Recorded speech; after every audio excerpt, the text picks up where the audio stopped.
Permítaseme percibir el perdón tal como es. Lección 134 de un curso de milagros. En esta lección Jesús retoma el tema para afianzar más nuestra práctica de lo que habíamos visto en lecciones anteriores, para ser un poco más concreto, de las 68 a las 72, donde en el libro de ejercicios se conocía como el plan del ego para la salvación. En el texto se conoce como el perdón del ego y en el anexo a un curso de milagros, en el canto de la oración, se conoce como el perdón para destruir. Como ves, Jesús va repitiendo los mismos temas cada vez en más profundidad. Y esto es una cosa que tenemos que notar, lo que estamos haciendo el libro de ejercicios, cuando sintamos descorazonamiento o que no vamos a poder porque nos hemos saltado algo y tenemos que regresar hasta completarlo. Nada de estas cosas son de ayuda. Jesús ha planeado muy bien este libro de ejercicios porque Él conoce nuestra resistencia en la mente. Así que si sigues adelante, te perdonas y haces lo mejor que puedas en cada lección, ten por seguro que no quedará algún área que hayas revisado. Es muy importante repasar un poquito y tener presente la estrategia del ego. Ante la idea de separación, es decir, de pecado, este sistema de pensamiento ego que hemos fabricado nosotros como únicamente, ha tratado de darle realidad a esta tonta y alocada idea en la mente. Para ello se supone que sí se ha llevado a cabo y que ahora Dios es nuestro enemigo por el ataque que hemos hecho. Todo esto se niega y para no verse en la mente donde ahora el ego nos convence que es peligroso quedarnos, ya que Dios es nuestro enemigo y estaríamos a su alcance, entonces la otra defensa es proyectar esta idea de pecado y culpa en cuerpos. Ya no parece ser una elección de la mente, sino parece ser algo externo a nosotros porque nos hemos identificado con estos pequeños héroes del sueño. Y así, la culpa y el pecado siempre lo puede tener un cuerpo, el mío o el de otro. Es igual para el sistema de pensamiento del ego, no importa quién tenga la culpa, sino que la culpa sea real. Y es entonces con nuestra percepción en las relaciones especiales de mano del ego, como sin darnos cuenta estamos reforzando el error original en la mente. Soy José Mandé y te doy la bienvenida a este canal donde estoy compartiendo material para ayudarte con tu estudio y práctica de un curso de milagros. Y si quieres saber un poco más acerca de qué actividades hago con un curso de milagros, date una vuelta por mi web encuentrosconucdm.com. Esta es una lección bastante completa, bastante extensa y como siempre te recuerdo que es conveniente que hagas una lectura sosegada del material.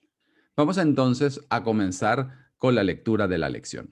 Permítaseme poder percibir el perdón tal como es. Repasemos hoy lo que significa perdonar, ya que es algo que puede tergiversarse muy fácilmente y percibirse como que entraña un sacrificio injusto de la justa indignación, como una dádiva injustificada e inmerecida, y como una total negación de la verdad.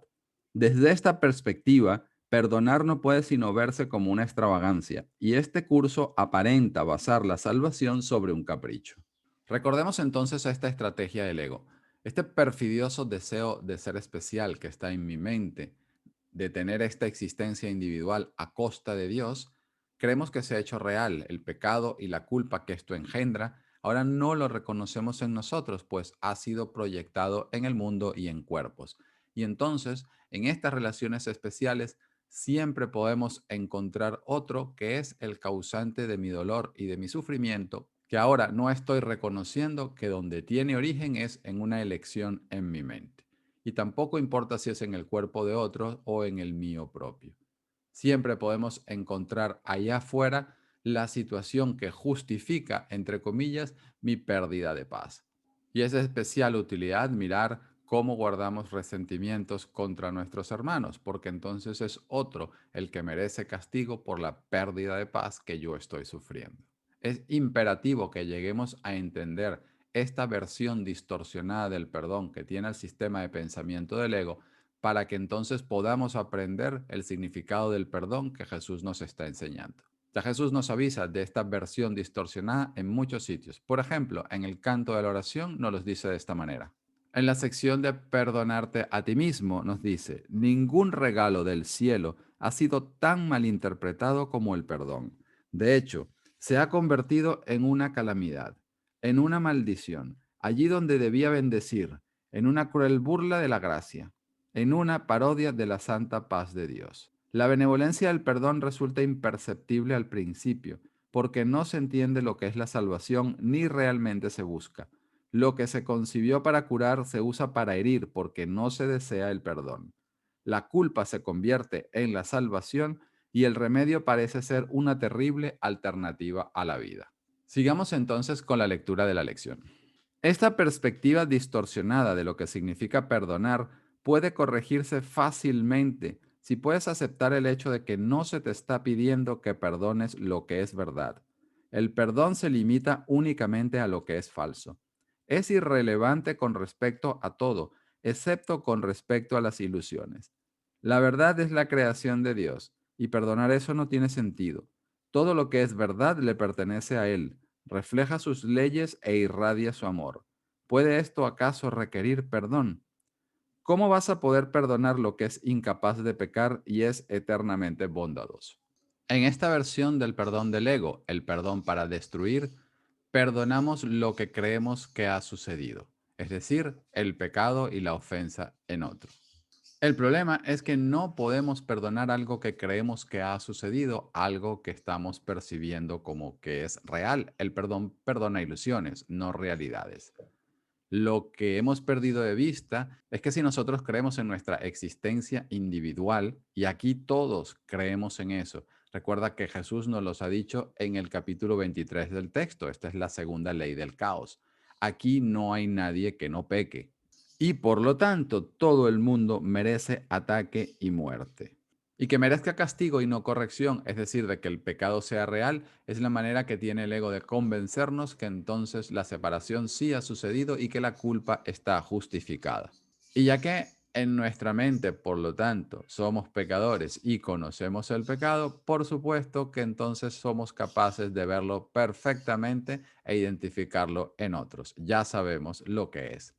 Pero si te das cuenta, esta proyección no nos está ayudando en nada porque refuerza en nuestra mente la realidad del pecado. El Espíritu Santo no ve ninguna de estas maniobras en absoluto porque Él conoce al Hijo de Dios tal como Dios lo creó y sabe que el Hijo de Dios es la morada de la dicha y de la paz. ¿Cómo podría requerir perdón algo de esto? No obstante, no te olvides que nuestra elección fue silenciar la voz del Espíritu, la voz que nos recuerda la expiación y el dolor y culpa que esto entonces produce, el tomarse en serio, como dice el curso, la pequeña y alocada idea de la separación. Ahora lo estamos gestionando en las sombras, en las proyecciones del ego, y no solamente no nos despista, sino que no nos ayuda porque potencia la idea de que la separación es real y que ha ocurrido. Nos dice Jesús, por ejemplo, en el texto, en el capítulo 27, que tu sufrimiento y tus enfermedades no reflejan otra cosa que la culpabilidad de tu hermano y son los testigos que le presentas, no sea que se olvide del daño que te ocasionó, del que juras jamás escapará. Aceptas esta lamentable y enfermiza imagen siempre que sirva para castigarlo. Los enfermos no sienten compasión por nadie e intentan matar por contagio. La muerte les parece un precio razonable si con ello pueden decir, mírame hermano, por tu culpa muero.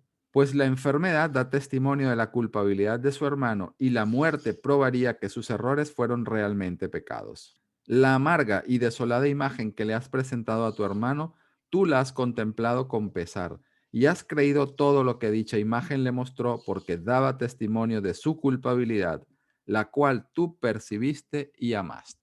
Y recuerda que no está hablando de nosotros como cuerpos, sino de la mente que elige. Si el plan del ego para la salvación es que la culpa la tenga otro secretamente en la mente, creo que la causa de mi pérdida de paz se debe al ataque de mi hermano. Y esto es lo que representamos en la película de cuerpos. Puede ser que lo reconozcamos directamente como una relación de odio especial o un poquito más disimuladamente como una relación de amor-odio o amor especial. Y inclusive lo que Jesús nos está diciendo aquí, que nos despista completamente, y esta es la estrategia del ego, no podemos reconocer que la imagen que tengo de cuerpo sufriente se debe en realidad a una elección de atacarme de mi hermano que está tomando lugar en la mente. Y esta es la razón por la que en última instancia todo perdón es un perdón a mí mismo, porque lo que estamos haciendo es ir de manos del Espíritu a rectificar todas estas ideas descabelladas en la mente. Sigamos entonces con la lectura de la lección. La mayor dificultad a la que te enfrentas para poder perdonar realmente es que todavía crees que tienes que perdonar lo que es verdad, no lo que es ilusorio. Consideras que el perdón es un vano intento de ignorar lo que se encuentra ahí y de pasar por alto lo que es verdad, lo cual es parte de un esfuerzo inútil por engañarte a ti mismo al querer hacer que una ilusión sea verdad. Este punto de vista tergiversado no hace sino reflejar el dominio que la idea del pecado todavía ejerce sobre tu mente, tal como tú te consideras a ti mismo. En otras palabras, Jesús nos dice que perdonamos lo que nuestro hermano no nos ha hecho. Obviamente no se está refiriendo a cuerpos ni a comportamientos, sino a nuestra percepción, interpretación de su comportamiento. Recuerda que en los inicios del texto Jesús ya nos decía que embarcarse en la negación del cuerpo no nos ayuda, porque negar al cuerpo en esta experiencia física es una negación prácticamente inútil. Lo que aprendemos a negar de la mano de Jesús es la interpretación que está haciendo nuestra mente. Es importante mantener siempre presente la estrategia del ego. Creemos ser el pecador. Este es el ser, la mente que toma decisiones, que se aferra a la idea de la culpa al que Jesús se está refiriendo en esta lección. Y para no verlo en nosotros, entonces, con la proyección podemos concluir que los demás son los pecadores y los injustos debido a su comportamiento, ya que puedo entonces ahora mostrarme como cuerpo herido por lo que otros hacen. Es todo este montaje lo que el perdón quiere deshacer. Jesús en el capítulo 27 del texto nos dice, el secreto de la salvación no es sino este, que eres tú el que se está haciendo todo esto a sí mismo. No importa cuál sea la forma del ataque, eso sigue siendo verdad. No importa quién desempeñe el papel de enemigo y quién el de agresor, eso sigue siendo verdad. No importa cuál parezca ser la causa de cualquier dolor o sufrimiento que sientas, eso sigue siendo verdad. Y para decirlo de nuevo, porque es muy común que nos olvidemos, no se está hablando de nosotros como cuerpos. Nosotros como cuerpos obviamente no nos hacemos muchas de las cosas que aparentemente nos pasan a nosotros mismos. Para eso es que se ha fabricado el mundo y para eso es que hemos perdido de vista que somos una mente que está eligiendo atacarse a sí misma. Ya nos lo decía en la lección 76, no me gobiernan otras leyes que las de Dios. Ahí nos dice que el cuerpo se ve amenazado por la mente que se hace daño a sí misma. El cuerpo sufre solo para que la mente no pueda darse cuenta de que es la víctima de sí misma. El sufrimiento corporal es una máscara de la que la mente se vale para ocultar lo que realmente sufre. No quiere entender que es su propia enemiga, que se ataca a sí misma y que quiere morir. Son palabras que no nos gusta escuchar. Obviamente, cuando vamos de la percepción de la mano del ego, aún menos queremos que se nos justifique que el error viene de afuera y cómo entonces perdonar un comportamiento que ha ocasionado este daño en mí y esta pérdida de paz. La única manera de aprender a perdonar esto es de la mano de Jesús, que Él sabe que nada de esto es real y que todo obedece a la intención de la mente de herirse a sí misma. Y es por eso que podemos perdonar a nuestro hermano por lo que no nos ha hecho. Sigamos entonces con la lectura de la lección. Puesto que crees que tus pecados son reales, consideras que el perdón es un engaño, pues es imposible pensar que el pecado es verdad sin creer que el perdón es una mentira. Así pues, el perdón en realidad no es más que otro pecado, al igual que todos los demás. Afirma que la verdad es falsa y le sonríe al corrupto como si fuese tan irreprochable como la hierba, tan inmaculado como la nieve. El perdón se engaña con respecto a lo que cree que puede lograr. Considera correcto lo que es claramente erróneo y ve lo aborrecible como algo bueno. Desde esta perspectiva, el perdón no es un escape, es simplemente una señal más de que el pecado es imperdonable, algo que en el mejor de los casos se debe ocultar, negar o llamar por otro nombre, ya que es una traición a la verdad. La culpabilidad no se puede perdonar. Si pecas, tu culpabilidad es eterna. Aquellos que son perdonados desde la perspectiva de que sus pecados son reales, son víctimas de la burla y de una doble condena.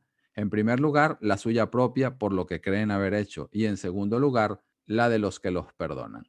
Pues aquí Jesús nos está diciendo otra de las formas que se suele conocer del perdón para destruir. Campbell la solía llamar la santurronería. Ver al corrupto como si fuese tan irreprochable como la nieve, nos dice Jesús. Esta santurronería pretende que el mundo es un lugar maravilloso, lleno de amor, y que bueno, sí, de vez en cuando alguien puede hacer algo malo, pero en realidad espiritualizamos esta existencia física como si aquí todo fuera magnífico.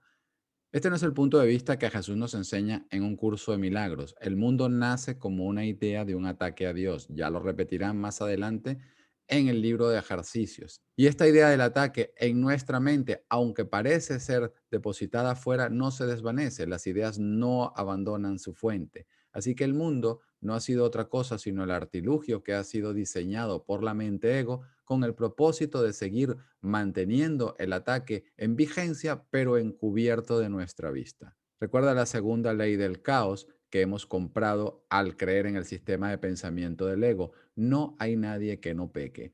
Todos aquí en este mundo nos creemos individuos separados y especiales. No se está hablando a nivel de comportamiento porque hay personas que hacen buenas acciones y otras malas acciones y se intercambian. Se está hablando siempre a nivel de contenido de la mente. Todos creemos en la idea de la separación y hemos venido aquí en nuestras relaciones especiales para reforzarla. Esto es algo que dejaremos de hacer todos porque la voluntad de Dios ya se ha cumplido. Y es dejando de defender el especialismo como vamos encontrando entonces el verdadero perdón tal como es. Mientras la culpa permanezca en nuestra mente, pues va a haber sufrimiento en nuestra experiencia e intentaremos buscar responsables del sufrimiento que experimentamos, ahora por causas externas y de comportamiento. Y así esta forma del perdón para destruir nos hace sentir superiores, mientras con nuestra magnificencia, pues elegimos perdonar a aquellos inferiores a nosotros que nos han hecho sufrir. Eso es lo que Jesús nos dice en el canto de la oración, cuando nos dice, este es el caso en el que una persona mejor, entre comillas, se digna a rebajarse para salvar a una inferior, entre comillas, de lo que en realidad ésta es. En este caso, el perdón se basa en una actitud de amable altivez, tan lejana del amor que la arrogancia jamás podría desalojarse. ¿Quién puede perdonar y despreciar al mismo tiempo? ¿Y quién puede acusar a otro de estar inmerso en el pecado y al mismo tiempo percibirlo como el Hijo de Dios? ¿Quién puede enseñar lo que es la libertad esclavizando? En esto no hay unión, sino aflicción. Eso no es realmente misericordia, eso es la muerte. Y es así como la estrategia del sistema de pensamiento del ego tiene un sustituto del verdadero perdón para seguir preservando la elección en favor de la culpabilidad y de la separación, mientras parece que no lo estamos haciendo. Sigamos entonces con la lectura de la lección. La irrealidad del pecado es lo que hace que el perdón sea algo completamente natural y sano, un profundo consuelo para todos aquellos que lo conceden y una silenciosa bendición allí donde se recibe. El perdón no apoya las ilusiones, sino que, riendo dulcemente, las congrega a todos sin muchos aspavientos y las deposita tiernamente ante los pies de la verdad, y ahí desaparecen por completo. El perdón es lo único que representa a la verdad en medio de las ilusiones del mundo. El perdón ve su insustanciabilidad y mira más allá de las miles de formas en las que pueden presentarse. Ve las mentiras, pero no se deja engañar por ellas. No hace caso de los alaridos autoacusadores de los pecadores enloquecidos por la culpabilidad. Los mira con ojos serenos y simplemente les dice, hermano mío, lo que crees no es verdad. Ahora regresamos al verdadero perdón. Si le prestamos atención a este párrafo, Jesús nos está diciendo que no caigamos en el error de la santurronería de pensar que todo está bien para no examinar, o en la altanería del ego de sentirnos superiores porque estoy viendo el pecado real allá afuera y en otros. Más bien, nuestra práctica del perdón es traer todas estas ilusiones y ponerlas a los pies de la verdad. Esto no es sino otra forma de decirnos que traigamos la oscuridad de los pensamientos del sistema del ego que estamos abrigando a la luz del perdón del Espíritu. Cuidado aquí con no saltarnos pasos. Se trata de que miremos nuestras elecciones en favor del ego, nuestros pensamientos de odio, nuestros resentimientos, sin protegerlos, es decir, sin juzgarnos lo más imparcialmente que podamos para invitar al Espíritu a que haga la corrección en nuestra mente. No nos sirve de gran cosa decirle a Jesús, ahí te entrego esa situación, ahí queda eso, y que Él mágicamente se encargue por nosotros. A estas alturas ya hemos tocado más de una lección que tiene que ver con el perdón. Por ejemplo, en la lección 23, Él nos dice que son nuestros pensamientos los que configuran cada segmento del mundo que vemos y que si queremos abandonar este mundo de odio del ego, tenemos que renunciar a nuestros pensamientos de ataque. Y esto pasa por aprender a darnos cuenta de que no los deseamos. Es imperativo entonces, para que pueda el espíritu hacer su parte de corrección, que nosotros hagamos nuestro pequeño papel. Y por supuesto, y sobre todo en los inicios, que esto no se siente agradable, son las resistencias y defensas del sistema de pensamiento del ego, pero es crucial que miremos nuestras elecciones en favor del odio y del resentimiento, aunque parezcan que somos inocentes y que estamos sufriendo a consecuencia de las acciones o del comportamiento de otro. Jesús en el capítulo 13 del texto nos dice, tal vez te preguntes por qué es tan crucial que observes tu odio y te des cuenta de su magnitud. Puede que también pienses que el Espíritu Santo le sería muy fácil mostrártelo y desvanecerlo sin que tú tuvieses necesidad de traerlo a la conciencia. Para que tenga sentido de verdad la frase, hermano mío, lo que crees no es verdad, primero tenemos que llegar a reconocer qué es lo que estamos creyendo. En la práctica del instante santo con el Espíritu, Él nos irá llevando a que seamos conscientes, más allá de las formas, al contenido de odio, juicios, resentimientos que se está albergando en nuestra mente. Y es ahí entonces donde podemos permitir que la llave de la felicidad del perdón, tal como nos dijo en una lección anterior, abra la puerta que la culpa y el odio y la elección en favor del ataque mantienen aparentemente cerrada. No podemos hacer esto solos. De verdad, hacerlo solos es caer en las trampas del perdón para destruir. Ya nos decía Jesús en el prefacio de que quien quiera que quede atrapado en el mundo de la percepción queda atrapado en un sueño y no puede escapar sin ayuda porque todo lo que nuestros sentidos nos muestran da fe de la realidad del sueño. Así que el perdón y los milagros no hacen sino mostrarnos que estamos eligiendo al ego. Y entonces, al dejar de reforzarlo, al negar la negación de la verdad, es como podemos automáticamente quedar en manos de la otra alternativa. Sigamos entonces con la lectura de la lección. La fuerza del perdón estriba en su honestidad, la cual es tan incorruptible que ve las ilusiones como ilusiones y no como la verdad. Por eso, en presencia de las mentiras, el perdón se convierte en aquello que desengaña, en el gran restaurador de la simple verdad. Mantiene su capacidad de pasar por alto lo que no existe, le allana el camino a la verdad, la cual habría estado bloqueada por sueños de culpabilidad.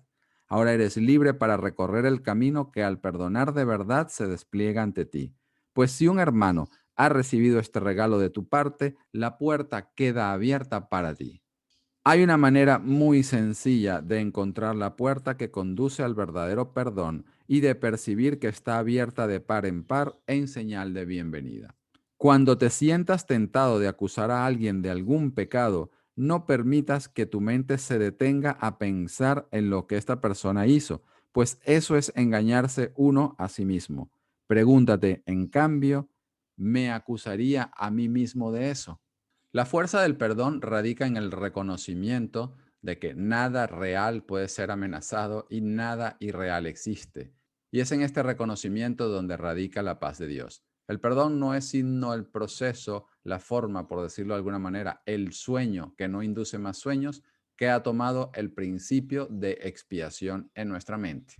Nosotros necesitamos ayuda porque no podemos reconocer que lo falso es falso. Este es el uso que hace el Espíritu Santo de nuestras relaciones especiales, porque nos hace conscientes de los errores que estamos eligiendo en nuestra mente para llevarnos entonces a ver más allá de ellos hacia la inocencia de mi hermano.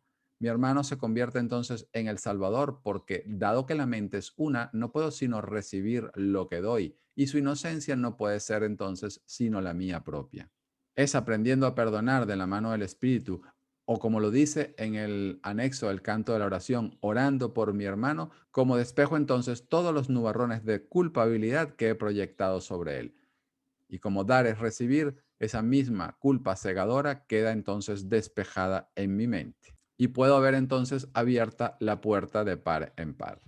Me acusaría a mí mismo de esto. Esto no es sino otra manera que tiene Jesús para decirnos que la mente sigue siendo una. ¿Cómo entonces se puede atacar lo que sigue siendo uno? Esto lo dice bastante bien en la luz de la relación santa cuando nos comenta que no es posible atacar porque justamente mi hermano y yo somos lo mismo.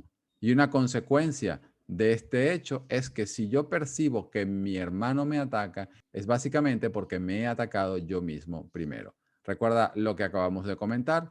El secreto de la salvación no es sino el reconocimiento de que todo me lo estoy haciendo a mí mismo.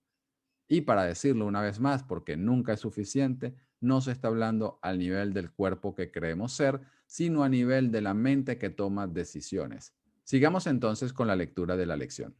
De esta manera podrás ver las alternativas entre las que puedes elegir desde una perspectiva que hace que el acto de elegir tenga significado y que mantiene a tu mente tan libre de culpa y de dolor como Dios mismo dispuso que estuviese y como en verdad está. Son únicamente las mentiras las que condenan. En realidad, lo único que existe es la inocencia. El perdón se alza entre las ilusiones y la verdad, entre el mundo que ves y lo que se encuentra más allá, entre el infierno de la culpabilidad y las puertas del cielo. A través de este puente, que es tan poderoso como el amor que derramó su bendición sobre él, todos los sueños de maldad, de odio y de ataque se llevan silenciosamente ante la verdad. No se conservan para que se inflen, exploten y aterren al cándido soñador que cree en ellos. A este ya se le ha despertado dulcemente de su sueño al entender que lo que creía ver jamás existió, y ahora ya no puede pensar que se le ha negado toda escapatoria. La verdadera alternativa no se encuentra en el nivel del mundo del ego, donde rige el principio de uno o el otro, mata o muere, o de que tú ganas a medida de que tu hermano pierde. La verdadera alternativa reside en nuestra mente, porque solamente hay dos maestros a los cuales elegir. Y esa es la simplicidad hacia la que el perdón nos va llevando. El problema no está en el cuerpo ni en el comportamiento, y por lo tanto la solución, que es llegar a liberar la mente de la idea de la culpa, tampoco se encuentra en el nivel del cuerpo.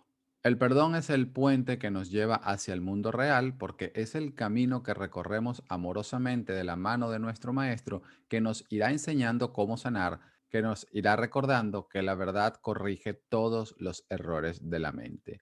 Y el perdón, no obstante, es una ilusión porque la realidad del Hijo de Dios se encuentra en el cielo, donde el perdón no es necesario. En la clarificación de términos, Jesús nos dice, al perdón podría considerársele una clase de ficción feliz, una manera en la que los que no saben pueden salvar la brecha entre su percepción y la verdad. El perdón es un símbolo también, pero en cuanto que símbolo exclusivo de la voluntad del Padre no puede ser dividido, y así la unidad que refleja se convierte en su voluntad. Es lo único que aún está en el mundo en parte y que al mismo tiempo es el puente que conduce al cielo. Y este es el camino del perdón, que es completamente amoroso y gentil. No es el propósito del Espíritu Santo atemorizarnos, aunque el nuestro sí lo sea. Y es esta la referencia de Jesús en este párrafo cuando nos dice que estos sueños no se conservan para que se inflen y exploten y aterren al cándido soñador que cree en ellos. La luz del perdón dulcemente mira más allá de ellos y nos recuerda, hermano mío, eso que crees no es verdad. Sigamos entonces con la lectura de la lección. No tiene que luchar para salvarse, no tiene que matar a los dragones que pensaba que le perseguían. Tampoco tiene que erigir las sólidas murallas de piedra ni las puertas de hierro que pensó que lo mantendrían a salvo. Ahora puede deshacerse de la pesada e inútil armadura que construyó a fin de encadenar su mente a la miseria y al temor. Su paso es ligero, y cada vez que alza el pie para dar otro paso hacia adelante, deja tras de sí una estela para señalarles el camino a aquellos que le siguen. El perdón tiene que practicarse, pues el mundo no puede percibir su significado ni proveer un guía que muestre su beneficencia. No hay un solo pensamiento en todo el mundo que conduzca a un entendimiento de las leyes que rigen el perdón o del pensamiento que refleja. el perdón es algo tan ajeno al mundo como lo es tu propia realidad. Sin embargo, es lo que une a tu mente con la realidad que mora en ti. Jesús nos dice que no tenemos que luchar para salvarnos a nosotros mismos. Es fundamental entender la estrategia del ego en todo esto. Se ha proyectado la idea de pecado y culpa en el cuerpo, y los cuerpos son frágiles y vulnerables, y constantemente los tenemos que estar defendiendo. Y olvidándonos entonces que la fuente del pecado y de la culpa está en nuestra mente, entonces constantemente estamos atacando a este nivel e inclusive atacándonos a nosotros mismos. En el curso, en más de un lugar, Jesús nos aconseja, por ejemplo, con amabilidad, que no luchemos contra nosotros mismos. No está diciendo que a nivel de cuerpo nos quedemos con las manos cruzadas, sino que mientras nos embarcamos en nuestras actividades, vamos entonces a ir observando la mente. Y es por supuesto con la ayuda de nuestro maestro como podemos pasar más allá de la forma hacia el contenido. Es nuestro trabajo continuado, nuestras pequeñas dosis de buena voluntad, lo que nos van enseñando cada vez a cooperar mejor con el espíritu en esta tarea. Jesús, por ejemplo, nos dice en el manual del maestro que la manera de lidiar con la magia es, por lo tanto, una de las lecciones fundamentales que el maestro de Dios tiene que aprender cabalmente. Su responsabilidad principal al respecto es no atacarla. Si un pensamiento mágico despierta hostilidad de la clase que sea, el maestro de Dios puede estar seguro de que está reforzando su propia creencia en el pecado y de que se ha condenado a sí mismo. Puede estar además seguro de que les ha abierto las puertas a la depresión, al miedo y al desastre. Que recuerde entonces que no es esto lo que quiere enseñar porque no es esto lo que quiere aprender. Y es por eso que tenemos que entrenar nuestra mente. Una mente sin entrenar no puede lograr nada, porque en lugar de ser consciente de todos estos pensamientos mágicos, ataques, resentimientos, normalmente reaccionamos a ellos de forma que la creencia inconsciente en el pecado y la separación se refuerza. No nos tenemos que sentir culpables por el hecho de que nuestra buena voluntad esté rodeada de sombras, ya nos dijo también en el curso. Cuando en el capítulo 18 nos decía, concéntrate solo en tu buena voluntad y no dejes que el hecho de que esté rodeada de sombras te perturbe. Esa es la razón por la que viniste. Si hubieses podido venir sin ellas, no tendrías necesidad del instante santo. No vengas a él con arrogancia, dando por sentado que tienes que alcanzar de antemano el estado que solo su llegada produce. El milagro del instante santo reside en que estés dispuesto a dejarlo ser lo que es. Y en esa muestra de buena voluntad reside también tu aceptación de ti mismo, tal como Dios dispuso que fueses. Y entonces los dragones de nuestro mundo, los problemas que parecen tener origen y prometen tener solución a nivel de cuerpos, mundo, relaciones especiales, no son sino oportunidades para unirnos con nuestro Maestro y que entonces nos lleve en un instante santo a aprender un poco más lo que es el perdón. Ya nos los dijo en estos párrafos, el perdón tiene que practicarse. Y esta es una línea que le deberíamos prestar especial atención. Entender lo que es el perdón y un curso de milagros no se hace solamente leyendo el curso. Hemos de incorporar este material, lo hemos de trabajar y lo hemos de practicar en muchos instantes santos. Por supuesto que serás consciente de lo que te parece que son numerosos fracasos, pero no es así. Cada paso está firme y amablemente respaldado por el maestro interno. En el momento en el que tú decides empezar con un curso de milagros, sé muy consciente que estás eligiendo ser estudiante de Jesús. No hay nada en el mundo que te ayude a entender el significado del verdadero perdón, porque precisamente el mundo es el constructo fabricado por el sistema de pensamiento del ego para ocultar de tu conciencia que eres una mente que puedes elegir la alternativa de la expiación. No obstante, el mundo sigue siendo una imaginación en nuestra mente porque las ideas no abandonan su fuente y el propósito original, por supuesto que puede ser cambiado siempre que lo permitamos y entonces el Espíritu nos enseñará lo que es el perdón a través del mundo. Sigamos entonces con la lectura de la lección. Hoy vamos a practicar el verdadero perdón para que el momento de la unión no se demore más, pues deseamos encontrarnos con nuestra realidad en libertad y en paz. Nuestras prácticas se convierten en las pisadas que alumbran el camino a todos nuestros hermanos, quienes nos seguirán a la realidad que compartimos con ellos. A tal efecto, Dediquemos hoy un cuarto de hora en 2 ocasiones a pasarlo con el guía que entiende el significado del perdón y que nos fue enviado para enseñárnoslo. Pidámosle, permítaseme poder percibir el perdón tal como es. Escoge entonces a un hermano tal como él te indique y cataloga sus pecados, entre comillas, uno por uno, a medida que crucen tu mente. Asegúrate de no concentrarte en ninguno de ellos en particular. Antes bien, date cuenta de que te estás valiendo de sus ofensas, entre comillas, para salvar al mundo de toda idea de pecado. Examina brevemente todas las cosas negativas que hayas pensado acerca de él y pregúntate en cada caso, ¿me condenaría a mí mismo por haber hecho eso? Aquí Jesús nos está dando una práctica para ponernos en contacto con todo lo que nosotros pensamos que es el perdón y dejarlo a un lado. Catalogamos sus ofensas, entre comillas, una por una, como si fueran iguales, porque en verdad lo son. Todas ellas no tienen sino el propósito de seguir abrigando resentimientos, que es el plan del ego para la salvación. Pero ahora, lo que hemos fabricado para destruir, el Espíritu Santo lo usa para que sanemos. Por eso nos dice que no nos detengamos en ningún pecado en particular, debido a que no hay grados de dificultad de milagros. La jerarquía de pecados o la jerarquía de ilusiones es una ilusión en sí misma, es la primera ley del caos. Y entonces ahora entendiendo que todas las ofensas que en realidad como mente soñadora las he proyectado en mi hermano, pueden servir como herramienta para regresar de nuevo a mi mente, a liberar a mi hermano de mi intención de utilizar los pecados en su contra para demostrarlo culpable y quedar yo entonces libre de esos nubarrones. Me acusaría a mí mismo de eso. Esto es básicamente el recordatorio de que mi hermano y yo no estamos separados y por lo tanto entonces el ataque no es posible. Sigamos entonces con la lectura de la lección. Libéralo de todos los pensamientos de pecado que hayas tenido en relación con él, y entonces tú mismo estarás listo para la libertad.